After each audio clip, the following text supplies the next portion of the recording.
There are worlds that exist separate from our own, where the impossible is reality.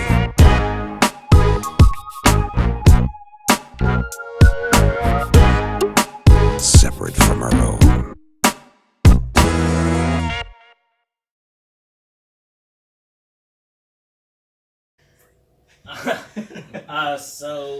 Next we have the second of the big three, Sony, the golden child, if you will. They came out swinging. Although we didn't get a Days Gone, we got some weirdness. We got Death Stranding. The game no one knows. No one knows.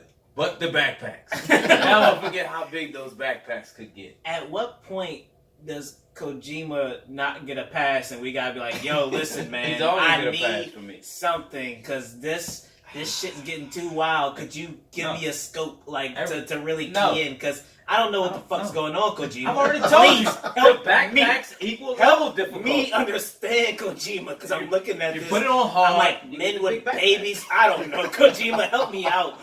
It makes perfect sense. Anytime it confuses you, just think back to Metal Gear Solid. Oh. He made Metal Gear Solid. He can do no wrong. None. That's the stance you're going to take? Yeah, I don't even know what the game's about. Like, I have no idea every time I look at it. But that's the thing. We need to know what the game's about. Granted, if it's an open world game, that is a huge world from what they show. Because, I mean... It probably is open world. I mean, think about it. Last Metal Gear Solid. The last couple of them been pretty much sandboxing games. You just kind of do really whatever you want to do as I want to know what it is. They showed off the that's what it is. The black figures and everything else. You carry babies. Come on. You have to think about Kojima as like Asian Kanye. You know, like Kanye fans, we don't really know what Kanye's doing, but we're like, it's gotta be great, man. We just gotta stick with it, and he's gonna bring us through. That's what I do with Kojima. I don't understand Death Stranding, but I know he made Metal Gear Solid. Kanye made College Dropout. He made Late Registration. I'll give you that one. He made Graduation. Look, we need to know some kind of gameplay outside of what he showed now. Granted, what he showed this past E3 was actually really good. It looked good. The game looked good. I was happy to see gameplay. I want to see how they interact with the, like, do you ever fight these invisible creatures? It looked like he had a gun at one point, but he never really used it. Yeah, then he had the little hand thing. Yeah. But it was almost like it had to be plugged in to the baby, into him. What does the baby have to do with it? Maybe the baby's kind of like in Matrix when they use humans as batteries. I don't know. Maybe he powers the I was about to say, it's his sensors running it to find them. Or the baby could be like kind of a splice with those invisible creatures. So when you plug it into the baby, that could be right. You know, it can kind of sense those whatever they are. All we know is as the game trailers started going on more, his backpack got larger. Yes, because they turned up the difficulty. What part of this are you missing? I thought he just picked up a bunch of items and it's like he'll show off the backpack getting heavier every time. So those would be real backpacks for our RPG games. Yeah, like you know, you're carrying all the items. That's what you would need. That's what you would need. No, and they look like they were unique because you had a dead body in one. So maybe you have the inventory shows what backpack you have. I really want to know what the point of the dead body was. I really want to know what's the point. I don't know. After that, we got Neo 2. We got Resident Evil 2 remake. Yes. Yeah. That's exactly what. I didn't know what it was. I figured it was like some type of zombie game, of course. I mean, you've seen it. Yeah. I actually thought it was going to be Days Gone. Because I seen the zombies and I was like, oh, I didn't see Days Gone. I was like, maybe this is going to be it. And then, I feel bad for Days Gone now. I thought that was going to be it. And then when he was eating the guy's face or whatever he was doing, and you see Leon. I was like, nigga, Leon! This Resident Evil. And then, I didn't even think it would be 2. I thought they were going to make another one and just bring Leon back in. But, yeah, you already sold me on Resident Evil 2 again. I'll replay it, especially with the Resident Evil 4 camera angle, the over-the-shoulder. Like, everyone thinks of that as the best camera angle for a Resident Evil game. They even used it in 5. 5 was one of my favorite. Yeah. I mean, 5 wasn't as slow and, like, horror-paced as most Resident Evils. It was more action-y. You know, you play with 2 people, play online, all that stuff. You know, but... I mean, I was sold. After that, we got a game that kind of had a thing that Death Stranding had, which was Ghost of Tsushima. Ghost of Sushi. So, Ghost of Tsushima had what looked to be no UI on there. There was no HUD. There was real clean. Yeah, it just looked clean. And Death Stranding also had that. It was hard to tell if that was a part of the game or not. But Ghost of Tsushima, it seemed like that's there. It seemed very immersive. Roger, how did you feel about that game? Just watching. I liked it a lot. To talk about the UI, I like games going away from UI lately, just more screen real estate, and it helps a lot in survivor games if you have them like that. Because if you're low on ammo, you have to kind of keep track. It gives you more in the feeling. Like, do I really have 2 bullets left? Or oh crap, I don't. And then you run. For Ghost, I liked it a lot. I liked the gameplay. I never played the first one much, but I really enjoyed what I seen there. We all joked that it was going to be Dynasty Warriors. Yeah. They did have the Dynasty Warriors classes, though. They did. Yeah. That sword guy, spear guy, and the arrow But guy.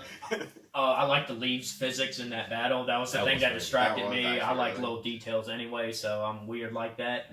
But Yeah, we immediately was talking about it. Yeah. Leaves. Then they say they had to put like each leaf there Oh, yeah, individually. they said some guy had a hand. After that, we got Spider-Man from Insomniac. Now, Marvel came forward and they said they wanted to be just as good or better than the Batman Arkham series, because those are kind of seen as the best superhero games out. So they said, hey, we really want something. So they approached Insomniac along with Crystal Dynamics. But Insomniac's game with Spider-Man is coming out first. Terry, do you think they hit the mark with this, or do you think it's going to fall short of the Batman Arkham series? I thought it was good. Story-wise, I mean, we saw, I think it was a Sinister Six. I think it was. Yeah, I think that was sure of who it the was at least a last big one hint is. to one. Yeah, there's a It big was. hint. So, I mean, essentially we have the Sinister Six. Yeah. Granted, we all wanted that to be in the movie when Andrew Garfield was doing his Spider-Man series a few years back, but we got in the game. Whether it'll hold up is hard to say. I mean, they have a chance. It looks good. The combat system looked great.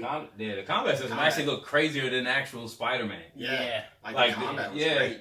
Like he was way more fast-paced than actual Spider-Man in the comics or movies. So. Now, granted, he threw a couple people off the building. He definitely killed people. He killed I don't know what Spider-Man does. Like, I've never seen Spider-Man kill, but he definitely threw a couple people off the building. that's what I was saying. I was joking that he actually had the black symbiote suit under that suit, and it was making him more aggressive, and he was killing people. Or Batman was saving everyone. Or He could have saved every criminal. I don't know how that works, but sure. Goddamn Spider-Man. No killing.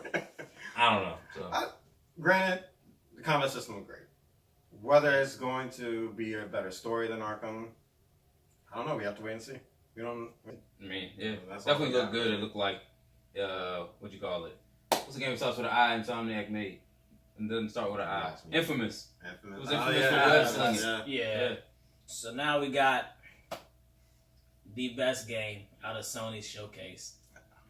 The Last of Us 2. I was going to say Destiny 2. Nah. The Last of Us 2. Anybody could just go ahead and talk about it. The only one that got a pass for the band.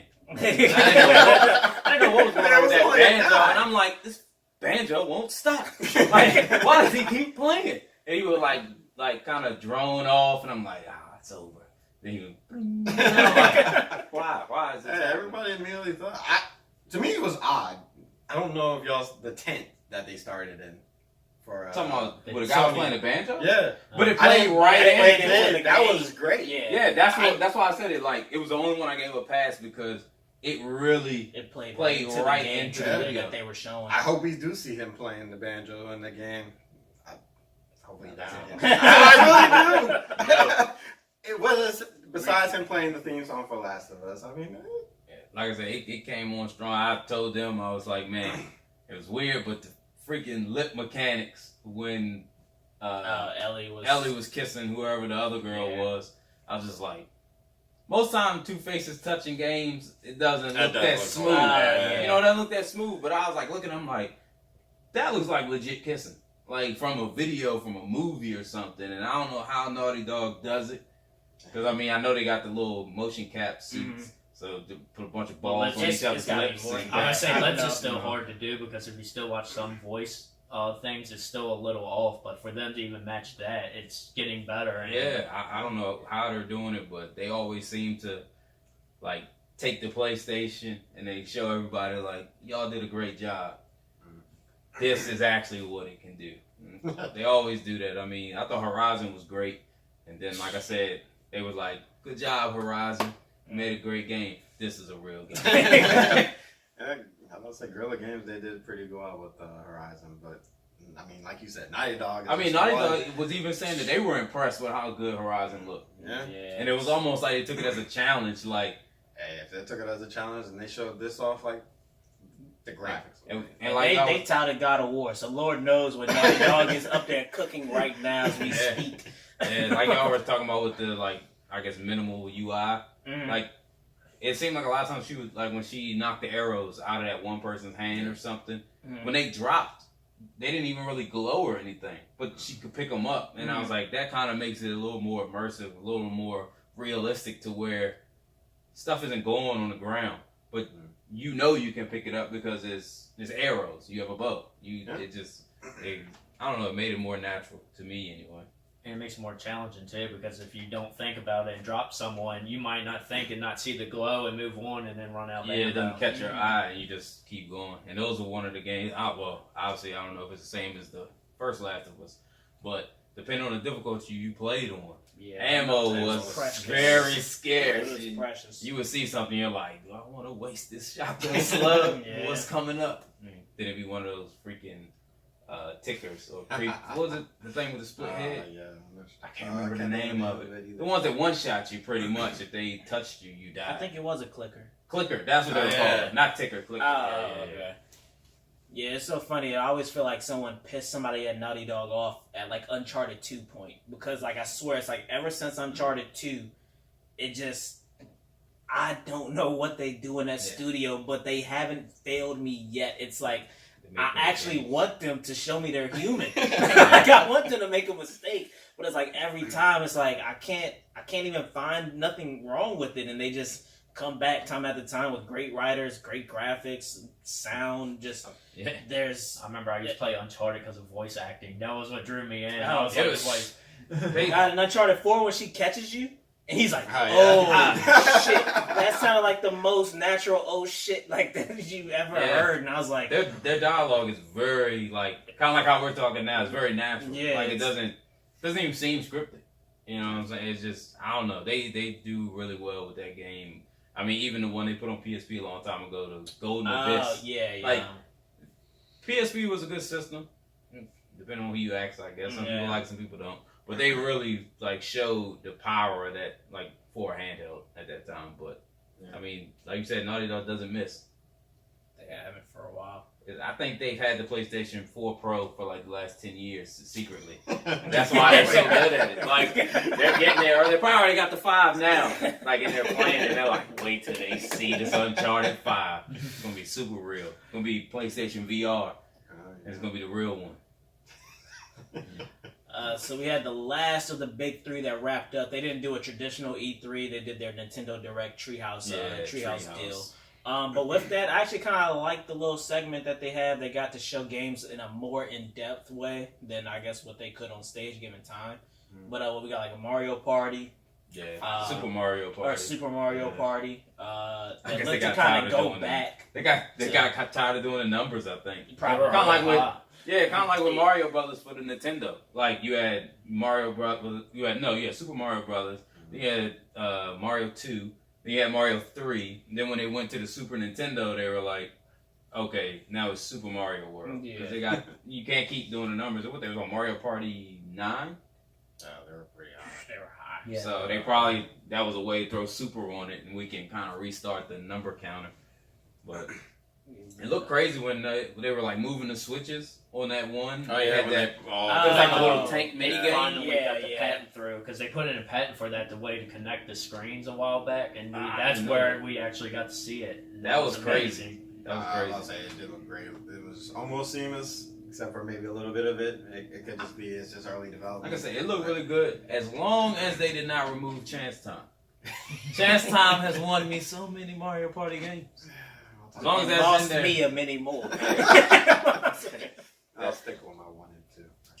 Yeah, Nintendo did good. I mean, Smash Brothers was like, for like, I guess their initial Treehouse thing, because they did like a lot. They kept coming back. They talked about Smash. Yeah, Bros. Smash Bros. Was at Yeah. least 2/3 of it. Yeah. Yeah, they talked Like, about that for a was the great one they deal of time. really pushed out there.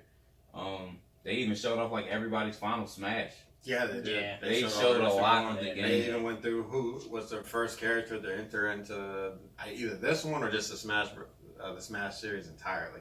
Like they were like, here's number 1, 2, and I was like, Oh whoa. yeah.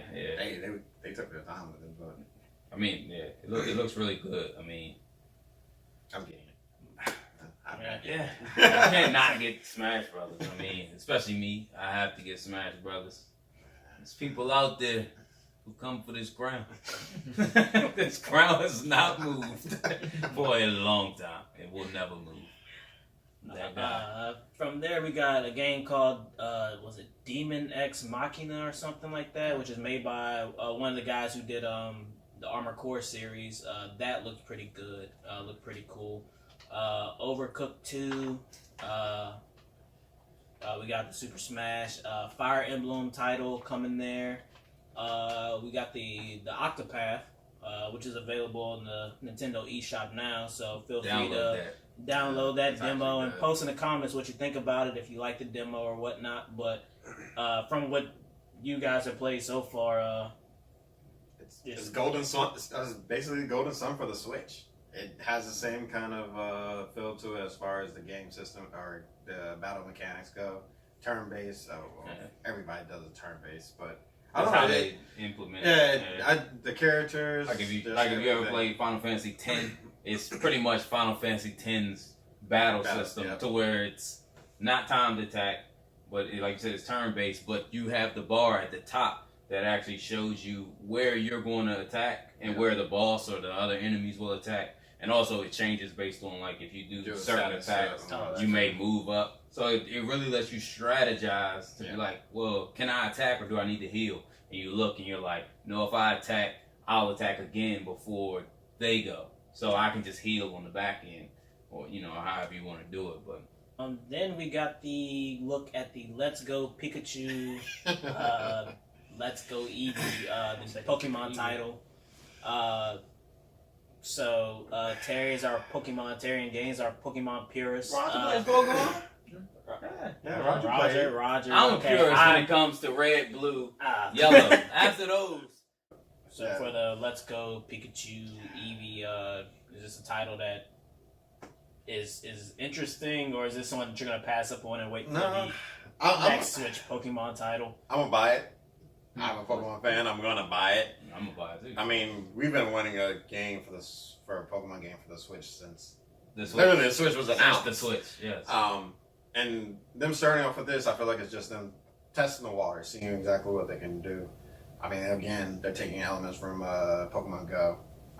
Everybody's played Pokemon Go, whether you play it for about a couple months or are still playing it now. Yeah, actually, it's definitely elements started to replaying it. So they definitely have.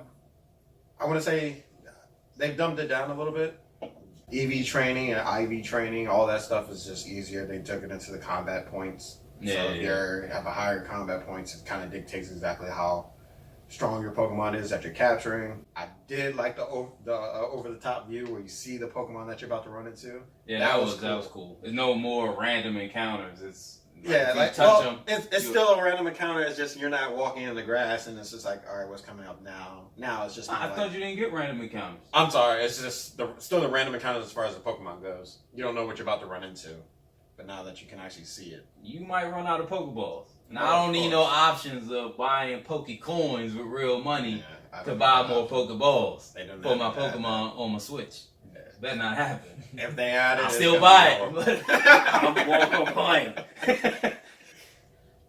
So for the we've gone through pretty much every single press conference and showcase that occurred throughout E3, and I just wanted to get each person to pretty much say.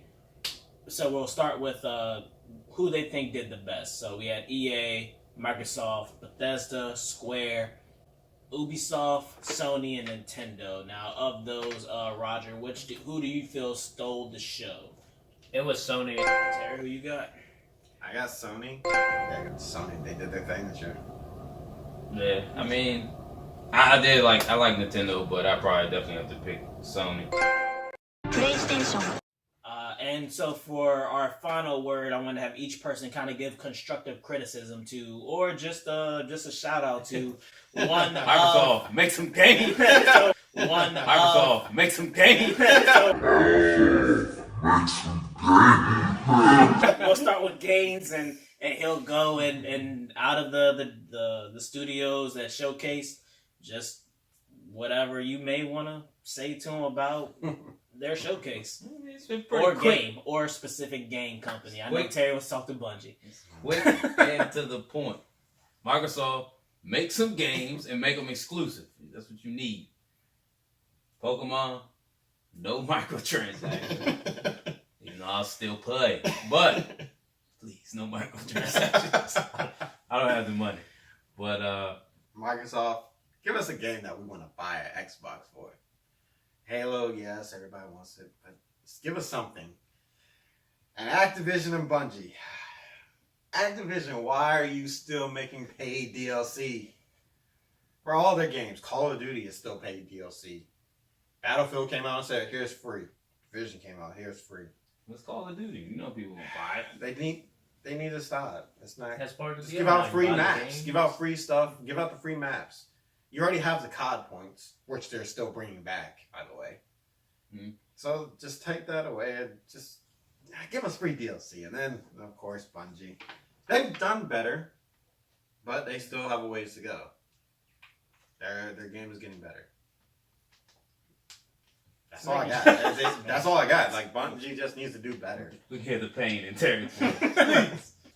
Roger? So for Microsoft, more variety of games. I already mentioned that. I love Forza, but I already have PC, so I'll probably buy that. But for the console, not enough to pull me in. Sony, please explain Death Stranding. Am I going to be shooting in the field and just hoping I hit something that's invisible?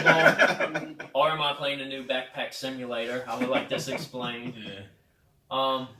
Nintendo, I'm with what Gaines said. It was stuff I expect. I expect a Mario Party. I expect that. So Yeah. it'd be nice to get something kind of new. That would be my criticism there, to help force that something to mix Mario maybe. I guess Octopi. So for me, it's to Square. Square Persona 5 came out and was an amazing turn-based game. I mean, you guys said turn-based is dead, that the old guard, the old Japanese RPGs can't be done anymore. And Atlas came out and they've shown that there's still a market for that. You just got to bring back that feeling that came with Final Fantasy VII, that came with 10, that came with 12. Just bring that feeling back, and you don't need a Final Fantasy. It could be a brand new IP that makes people excited again. But you hang on to this name of Final Fantasy, and you're just trying to win off of that. I mean, just get some young, hungry guys in there that are trying to make something great. And that's pretty much it for Square. You just need something else. I don't know. So Square doesn't like the JRPGs anymore? They Because said it's they're, weird they said because they're done. They said they're going to go to It's that weird Kingdom because- Hearts Yeah, that's what I style. was about And, to say. Octopath was pretty much. well, for pretty the good. for the Final Okay, Fantasy well. series, they said they're not Oh, going back, okay. and they're just kind of on that kind of Kingdom Hearts style nowadays. They don't. Kind of like they they don't. did with 15. Yeah, A real they said they don't fast-paced feel run around. that turn base is viable anymore. So, but well, I think that was all from E3. I think we hit all the topics. This is Almost in Full Color. You're here with Roger, Terry, and Gaines, the YouTube creators and content We providers. created YouTube. You heard it here first. We created it. Remember that? He said. We are not the creators of YouTube. We are just four guys on a couch giving game reviews and playing games for a new stream. We are not the creators of YouTube. So please, YouTube, don't sue us. Oh, not like we have a bunch of money to take. Not us. Secrets out. But yeah, feel free to drop some comments in there. We'll try to get back to whoever's in there. Try is the operative word. in that We're sentence. sure it's gonna be packed. We'll give it our best shot. But everybody out there, be safe and be easy.